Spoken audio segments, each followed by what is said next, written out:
Hi friends. I recently posted a reflection on faith, courage, and perseverance.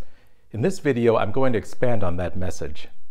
Now, I know many of you folks who regularly follow this ministry have seen that reflection, and for those of you who haven't, I encourage you to read it. I'm confident its message will be a blessing to you. That particular message was very personal for me because I recently had a situation where after much prayer and consultation, I made an extremely tough decision to fight for something I deemed well worth the battle. I'm sharing part of my story with you in hopes that it'll be a source of encouragement if you happen to be facing a difficult situation in your life that's requiring you to stand strong in your faith. There are times in life when we're called to stand strong, sometimes in the face of seemingly insurmountable odds. And sometimes in life, you're faced with problems that are so big that they demand you dig deeper than you ever have before to find the strength, determination, and courage to persevere until the fight is done, until God says it's done. Now, I can tell you, I've personally been there. I know what it's like to be in a situation where you have to repeatedly muster the strength to walk into the enemy's territory with your head held high and carry on with faith that God will provide no matter the outcome. I made the choice in my own life to stand strong against something that I felt was unfair.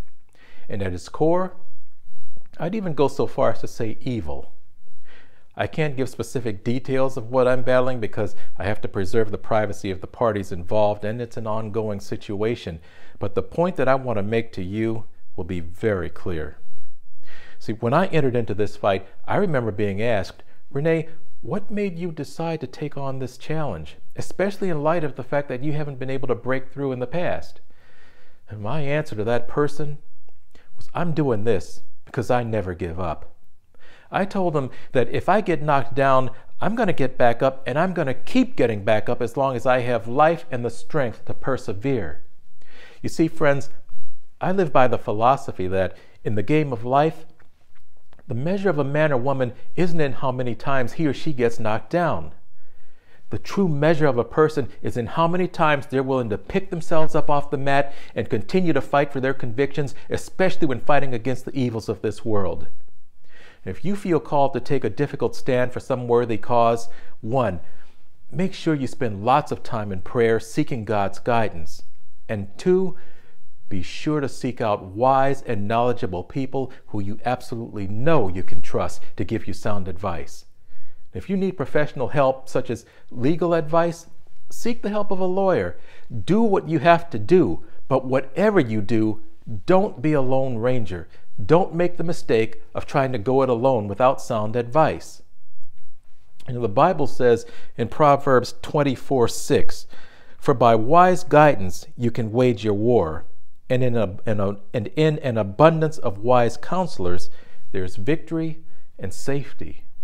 Now also in Proverbs 11:14, it says, "Where there's no wise, intelligent guidance, the people fall and go off course like a ship without a helm. But in the abundance of wise and godly counselors, there's victory." It's imperative that you never walk into battle without first having sought God's guidance and wise counsel. Never be impulsive. Have a realistic view of the possible consequences and determine if you're willing to accept the consequences if you don't get your desired outcome.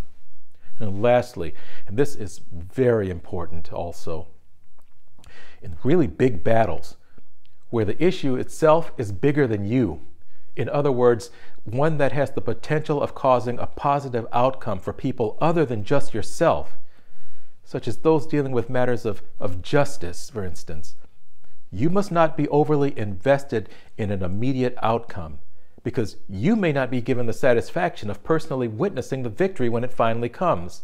You see, that's because in the larger scope of God's plan, you may be only one of God's soldiers tasked with advancing the cause forward closer to a victory that will be realized at some point in the future. In other words, you may not be the soldier who gets to raise the flag of victory on the hill.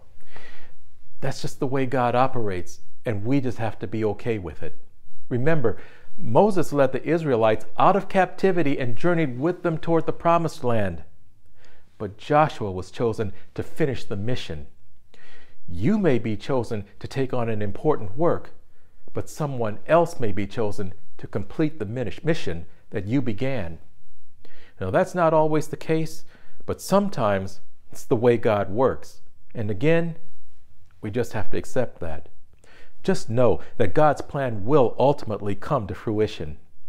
Now, if you're facing a tough challenge and are willing to stand strong in your faith, God will provide you the courage and the ability to persevere. Faith, courage, and perseverance are necessary for fighting the really tough battles in life that we sometimes encounter. It makes me think of that saying, we'll fight them until hell freezes over, and then we'll fight them on the ice. It's an old sports saying that denotes dogged determination to stay in pursuit of the goal until you see it through to completion, regardless of the difficulty. When faced with a big challenge, we have to have the conviction that we're in it for the long haul if necessary. If your cause is a worthy one, be ready to commit for the long haul. Be ready to fight the battle until hell freezes over, and then fight on the ice if you have to. Remember, faith, courage, and perseverance are key. Stay strong, my friend. God bless.